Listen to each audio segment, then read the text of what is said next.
from Kyiv with Peter Zalmayev. He comes to us as the director of the Eurasia Democracy Initiative from Kyiv. Peter, thank you so much. In terms of everything that we've heard today, are we any closer to finding compromise between Ukraine and the United States in terms of peace? I don't believe so, and I remain solid and unshakable in my analysis is that Vladimir Putin is just playing for time. He's trying to manipulate everyone. He's trying to scare Europe into submission, and now apparently he's gotten himself an ally, such as the United States president, in doing that and essentially gang-pressing the Europeans into going along with this capitulatory sort of peace agreement that would be pushed down Ukraine's throat with unclear security guarantees in return for Ukraine giving up the rest of the Donbass with some very important towns of Sloviansk and Donetsk, Kramatorsk, which are essentially commanding heights, which Putin really would like to take without a fight. As it is, it would probably take, by some estimates, another 2 bloody years to capture those towns. So this is a trap that have been set for Ukraine. It is very unfortunate for me as a Ukrainian American to see that whether wittingly or not, the American president seems to be colluding with the Russian side. Europe is resisting this. I think both sides, the Americans and the Russians, tend to underestimate or maybe estimate correctly Europe's disarray and weakness. Well, that will have to be seen.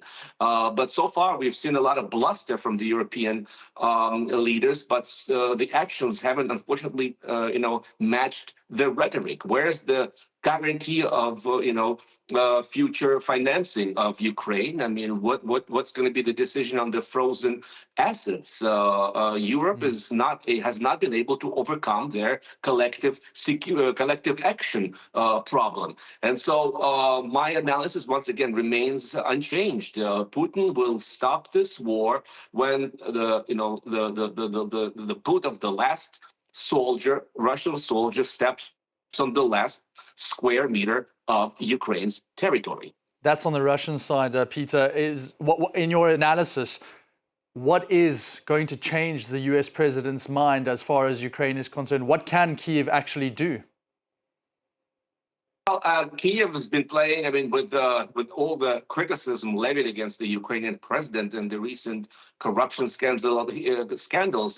He's played his relatively weak cards quite capably, trying to sort of balance between Donald Trump's bluster and the Europeans and their wishes for Ukraine and their understanding that Ukraine's defense is Europe's defense. So he's played it quite ably, having admittedly a weaker hand.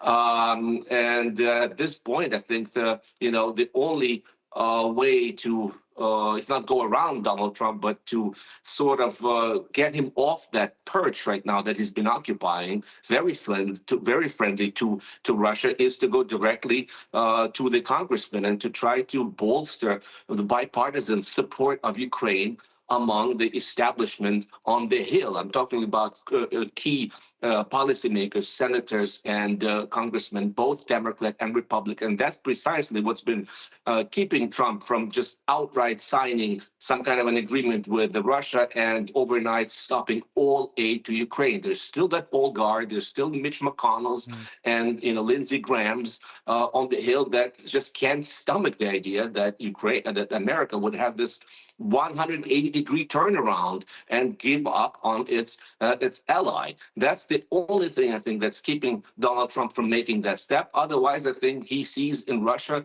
a very lucrative partner, an ideological partner, and that is very, very, very worrisome.